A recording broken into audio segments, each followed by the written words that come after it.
out of a weird conflict where they were fighting brush fire wars and occupation conflicts for 20 years. They're now getting back into the general theme of great power competition. This is a good thing. I just think they're looking at the wrong time frame at the wrong country. That's all. Can you, you didn't mention this in any of your books, and I'm just curious, if you can explain the way we left Afghanistan, if you have some insight into what we were thinking. Oh, it's really not that sophisticated. I mean, obviously it wasn't done the best, but it's a landlocked country with poor infrastructure, and the only way we could access it was through other countries that we don't trust, Pakistan and Russia primarily. So with the setting up of institutions there was never going to work. The Afghan government that we tried to create was always going to fall. The question was how soon. Now, I don't think anyone saw it coming in 6.5 minutes, but I don't think anyone thought it was going to last more than a year. And so was it ugly when we pulled out and it just dissolved? Yeah, but some version of that was always going to happen, and we had known that for 20 years. And that's one of the reasons why we were there for 20 years, is no president wanted to be there when the Band-Aid was ripped off, because they knew it was going to be an embarrassment the next day or the next month or the next year. So I actually am one of the handful of people who think that Biden absolutely did the right thing and absolutely the wrong way and just cut the cord, because this is something we were never going to be able to save. Now, could some things tactically have been done differently in the last few days, weeks? Maybe. But it was always going to lead with a collapse and an embarrassment. Now, the rest of the world fell into two general categories. On category number one, you had people who wished the Biden administration specifically, or Americans in general, ill will. And they saw this as American weakness. And that's one of the reasons that Putin felt that he could move, because he thought the Americans would be distracted and incapable for months, if not years. The second category were the allies that actually cooperate strongly with the United States, especially countries like Taiwan or Poland, who are like, oh, thank God, the Americans are finally done with that adventure and they can actually focus on real things now. And that juxtaposition is part of the explanation for why we've seen the rally and some of the mistakes in terms of the Western allies. There's a lot of horror among our allies too, though. Oh yeah, I mean, no one wanted to see your security guarantor be publicly humiliated. Right. However, what disintegrated was not the American position. That was being abandoned. That was something different. What was disintegrating was the Afghan system. And now that the Afghan system is broken beyond any hope of repair, and the Americans have been completely disabused of any motion that they could have ever made the place look like Wisconsin, we're actually focusing on real places now. And so for the allies who are willing to look at this from the big picture, this has been an unalloyed net gain. What do you think Biden is thinking with respect to Ukraine right now? Why isn't the pace of weapons transfers as fast as it could conceivably be? It seems to me you want to do this as quickly as possible. There's no point in drawing this out.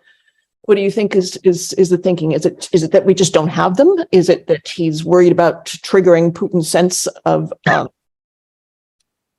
he's in an existential predicament, which he is, but I think it's both. So let's start with the red line issue. The Russians have made a number of red lines that have been very Obama-esque. They have not reinforced. And so we're doing the bit by bit, upping the ante in terms of volume, in terms of training, in terms of equipment quality, to make sure that we are under that red line. When the failed assault on Kiev, when it became obvious that the Russians were completely incapable of doing that, everyone got really excited in the United States, especially in DOD, until they thought about it. And now they realize that the Russians see this as an existential war for their survival, and they're right. But they're completely incapable of modern warfare. So if we have a direct NATO fight, we know that they will be obliterated, and we will know that nukes are their only recourse. So we have to keep the conflict level below a point where that direct fight can happen. So the Ukrainians have to do this themselves. You have to train the Ukrainians on the equipment. So we started with the javelins, we started with the stingers, things that you can carry on your back and fire with minimal training. And bit by bit, we have increased the sophistication of the weapons as they can prove to absorb it. We now have tens of thousands of Ukrainians training in NATO countries on more advanced stuff. They're very quick studies. We built the pipeline and it's getting better every day. And we're now, excuse me, we're now in a situation in parts of eastern Ukraine where the Ukrainians have a numbers, training, and equipment advantage. Now, does that mean the Kharkiv offensive can be repeated the 20 times it's necessary to push the Russians out? I think it's too soon to make that conclusion. But we are seeing Ukrainians now with more and better and more accurate artillery support in some of these duels, where just 2 months ago they were outnumbered 5-1 and they were out artillery 10-1. That's changed. So I think the pace here, even if you're going back to like World War II speeds, this is pretty quick.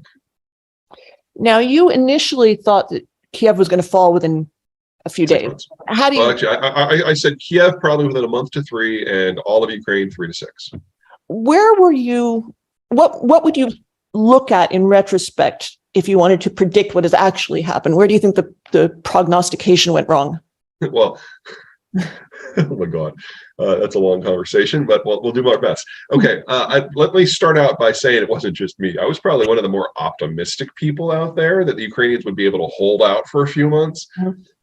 Sense of nationality was weak, training was weak, corruption was high, equipment was poor, equipment was outdated.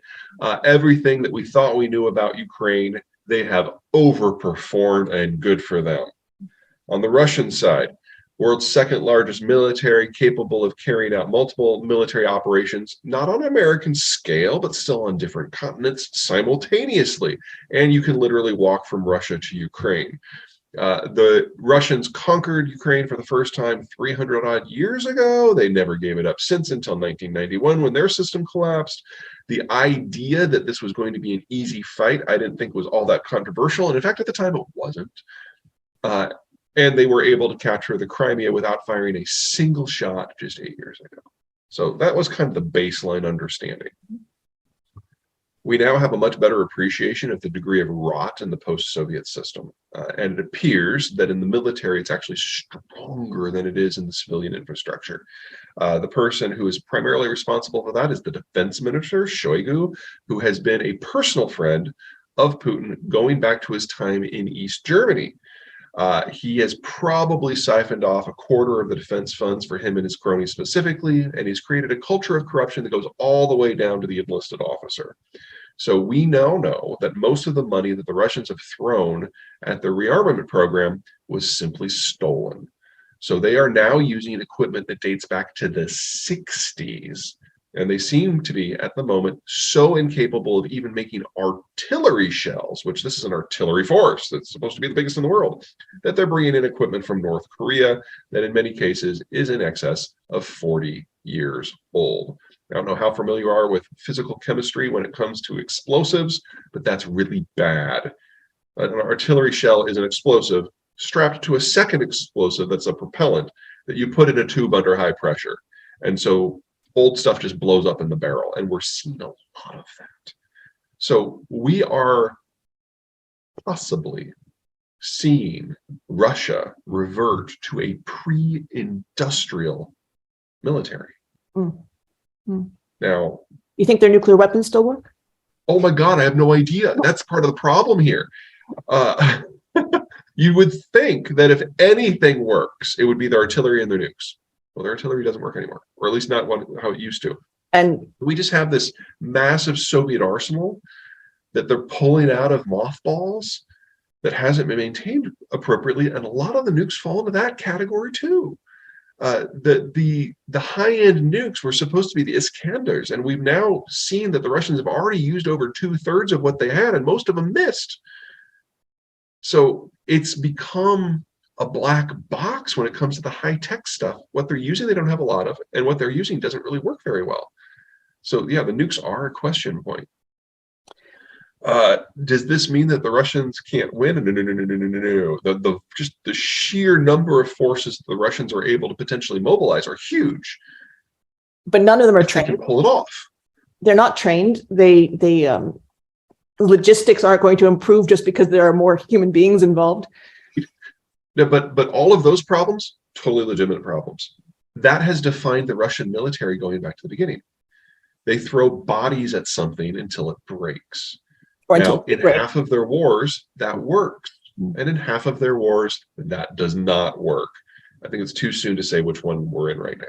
I agree it's too soon to say, but some initial signs, maybe it's just optimism on my part, some initial signs suggest it's the other kind, the First World War kind of situation. Yes.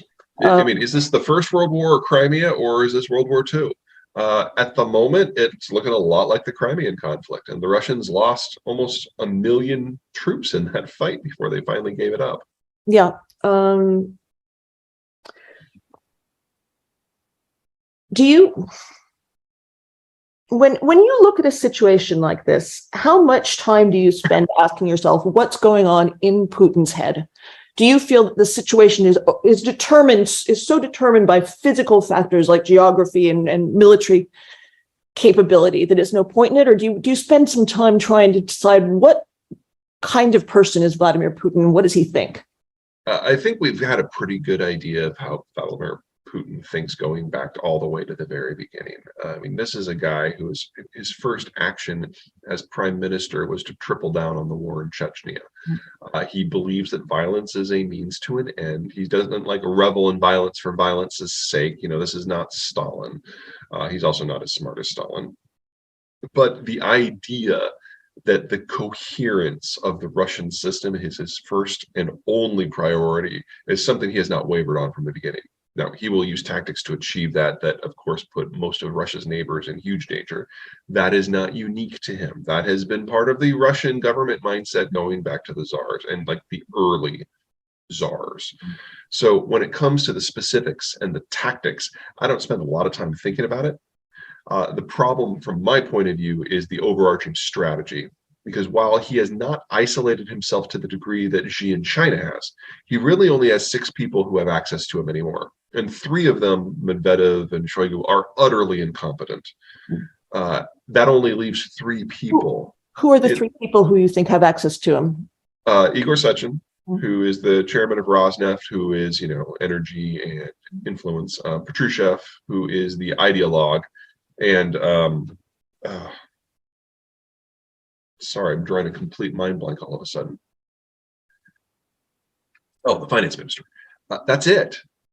So there's no one in the security services except for Patrushev indirectly who can have an open, honest conversation with him. He has become, in many ways, a little bit like Donald Trump in that he insists that his people lie to him. Mm-hmm.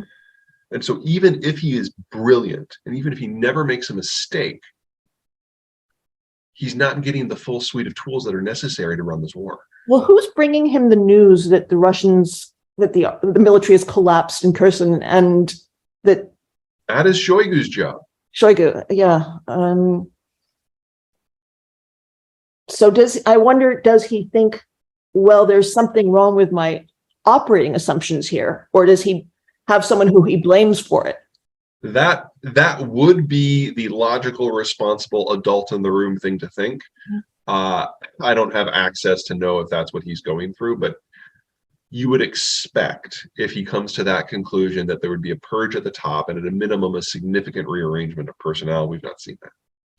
I'm wondering whether he believes his own bullshit to the extent of thinking that this is not a problem with the Russian military. This is because the collective West has flooded the region with its voodoo weapons, and of course the Ukrainians couldn't do anything like this on their own. There must be tons of West there. That is probably Patrushev speaking that in his ear. Mm-hmm. And how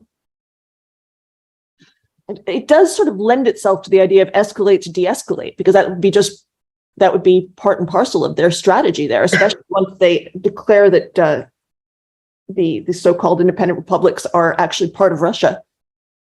I don't think de-escalation is in the cards anytime soon.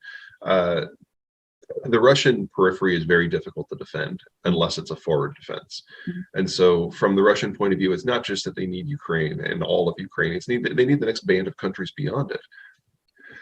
And the only thing that would be worse in a situation of demographic collapse that the Russians are dealing with than not launching this war would be to launch it and fail it. So they've launched it. It's not going great. They're going to double, triple, and quadruple down until they have nothing left.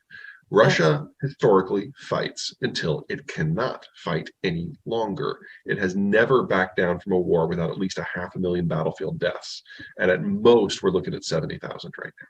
So, all right. So if you're the American president, what do you do? How do you handle it? You know, I have not been a fan of the last five guys in the White House. I got to say that on this topic, I think Biden has hit it about right. You rally the allies as much as possible. You put delicate but unending pressure on the country that matters the most, Germany, to embarrass it until it, at a minimum, accedes, and the Germans are acceding. You would like them to become more involved, but I think Biden is old enough that he has a good enough reading on German history that you don't want to push him too far, because that is a different problem. And you, bit by bit, increase the flow, increase the training, and whatever absorptive capacity the Ukrainian forces have, you fill it as soon as you can. And I think that's what they're doing. So if we're saying that Biden has, I agree with you, who has handled the biggest foreign policy crisis at least since the Cold War, possibly since the Second World War, with reasonable aplomb, this is a very solid endorsement for Biden actually. There are a lot of other things the Biden administration are doing that I just think is bat stupid. But on this one, yes. Well, doesn't sound like an America that's checking out. It actually sounds as if there's just some sort of reserve, some sort of residual capacity to handle this. But it looks different.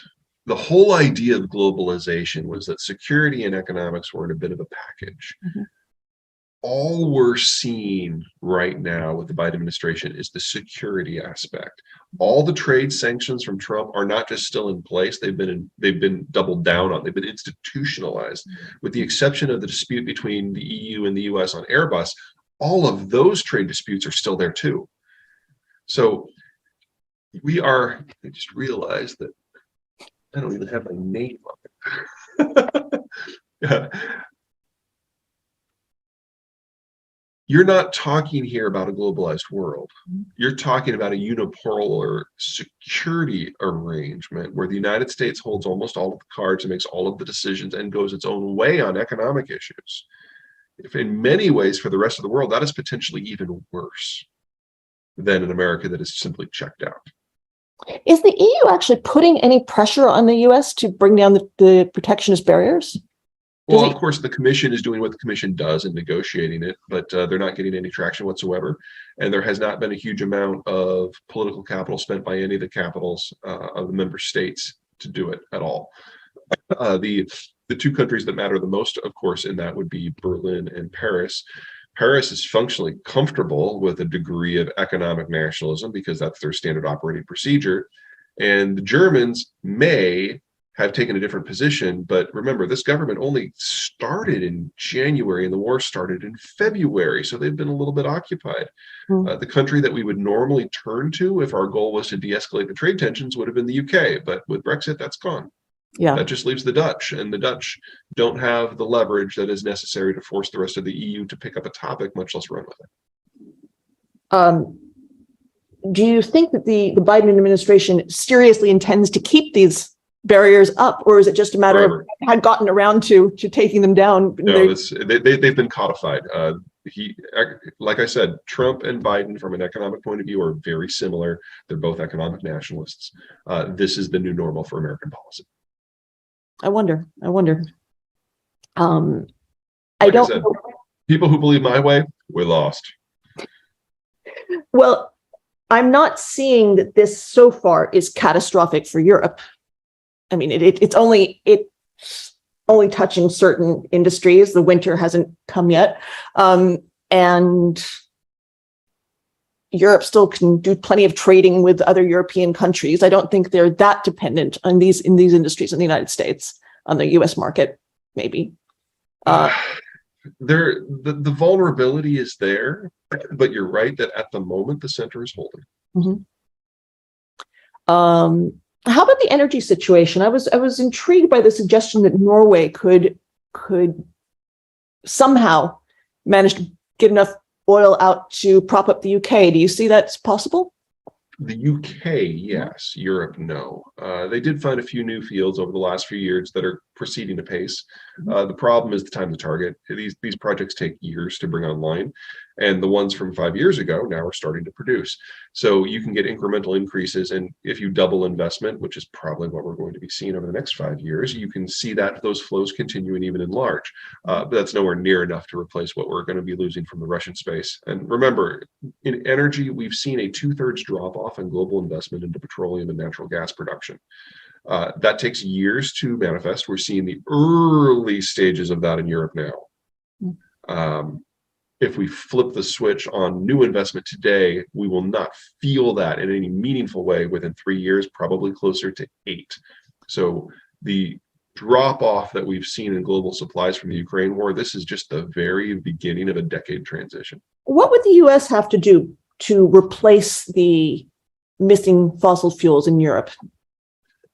The United States, the primary issue for Europe is not going to be oil, it's going to be gas. Now, the United States is in a glutted natural gas system historically because of the shale revolution, but we've increased our demand for natural gas by half over the last 15 years to absorb it all. That's one of the reasons why natural gas prices are higher in the United States than they've been for a long time. If you start talking about sending another 15, 20 BCM of natural gas to Europe, which is the scale that we would need to do to make a difference, that would almost unify European and American natural gas prices, and that is not on the table.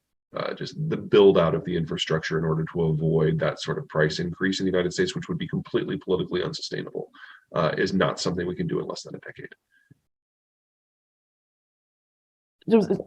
I'm not sure I fully understand why it would send prices skyrocketing like that. I mean, it's fungible commodity. Natural gas, anytime you've got an inelastic commodity market like natural gas, where, if you get 90% of it, 10% of you is screwed and you have to decide what to shut down. You take pricing from the marginal supplier and the marginal demand point.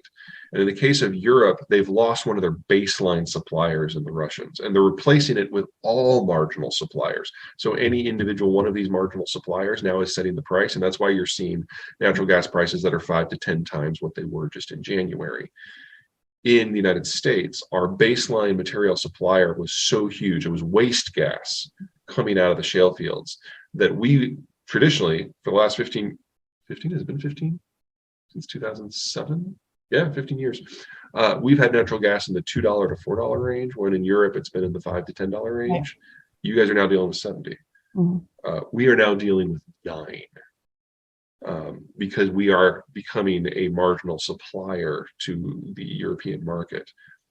For us to become a baseline supplier just takes more than we have without a massive price exposure or a massive infrastructure build out that you don't do in 2 or 3 years. So basically the way it's working now is we are practicing a form of gas autarky. A bit, yeah. Yeah, that's interesting. Because I've been wondering why we haven't been trying to compensate for that to hold the alliance together, but it sounds as if there's really good economic reasons not to. Yeah, you can't replace this big of a supplier in a short period of time unless you are willing to consider other forms of fuels at large scale. So really the solution, if that's the right phrase here, is at least a 2 to 3 year build out of coal and nuclear across the entire continent. Well, the solution is nuclear. The solution to all of it is nuclear. Well, nuclear is great for electricity, but natural gas is not just for electricity. It's also an industrial input. It is the base of the entire German economic model. Right, petroleum, chemicals. Unless you can find a way to bring it in at low cost, and I don't see how that's even physically possible, much less theoretically. I don't see how it's theoretically possible, much less physically. We are talking about the end of the German economic model over the next 12 months. That will have its own series of consequences. Yeah, downstream everywhere in Europe. In the United States, one thing that you don't really spend much time dwelling on, perhaps because it's just too depressing, is the United States political dysfunction. And I'm wondering to what extent it looks to you so politically dysfunctional as to some ways make your prediction about the United States less rosy. Can we have a political hyperpower, political and economic hyperpower without a functional government? Sure. So in many ways, culturally, the United States is very well adapted to change, and that keeps our economic transitions constantly adjusting. So we don't usually have these big shakeouts like you will have in Europe. But politics, we do the opposite way. We don't have party lists. You don't vote for a party in the United States. You vote for a specific candidate who is running in a specific district to represent a specific set of constituents, and they need one more vote than whoever comes in second.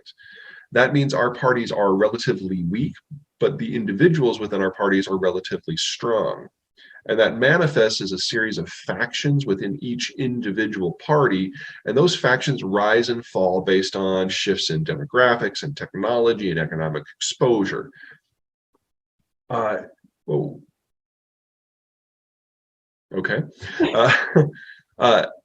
Which means that every once in a while, the factions don't just rise and fall within the party, they jump ship, or new factions rise or factions die. In the last 30 years, we have had the rise of globalization and the fall of globalization, the rise of China, now the falling of China, the rise of the baby boomers, now the retirement of the baby boomers, the information revolution, social media. It makes sense that the factions are going to be moving around a lot right now.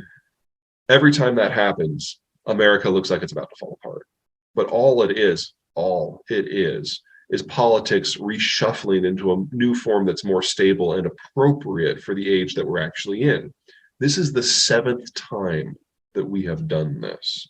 I have no doubt that we will get through it, but damn, it is an awkward experience. And if you look back to the times that we've done this before, say the 1920s, the fall of the Whigs, or the rise of the Democratic Republicans, it always looks like it's the end because it is the end of the party system, but then a new party system comes out. So I'm not to the point yet where I feel confident enough to predict what the new party structure is going to look like. At the moment, the Democrats are in a state of disintegration, and the Republicans have shed their national security voters, their business voters, their fiscal voters, and it's just a cultural conservative core. It's big, it's significant, but it's not particularly stable. So we may get a third party briefly, but one of the three will then die within a couple presidential cycles. This is the 7th time we've done it. It usually takes 7 to 12 years. We are now in year 6. So we know we have at least one more presidential cycle to suffer through before we get to whatever's next. In that time, it's difficult for the United States to focus on anything else, especially abroad. So the fact that the Biden administration has been able to do anything coherent in foreign affairs, particularly at the scale of what's necessary for the Ukraine war, again, has my respect. Certainly doesn't seem as if anyone is thinking coherently about the border with Mexico or our immigration policy, which I agree with you. I think that is the most important issue, and the one in which Americans seem least capable of thinking it through in a sensible way. Where do you think that's going? Do you think there's going to be a point where we can talk about this in a reasonable way? We'll get there, but this is an issue that has inflamed Americans independent of the political system for quite some time. But I actually am hopeful that this time is different. Now, why? Donald Trump. Now, I'm not a fan. There are a lot of things that I think he did that were just atrocious, and I think he, as an ex-president, is not a particularly good human being. However, one of his seminal achievements, not just economically, strategically, or as president, but for American culture, was the renegotiation of the NAFTA Accords and the redefinition within the American political right of the role that Mexicans play in the United States. What most people forget in the United States and abroad is that Mexicans are social conservatives, and they are rapidly moving over to Trump's interpretation of the Republican Party, which means that in the American right, Mexicans are now part of the family. And that change in identity is hard to do, but Trump made it happen. So when people are looking at the border now, there is a recognition in the United States that Mexico is not part of the problem here, that these are Central Americans and they're not part of the family. And, that's its own issue and its own problems.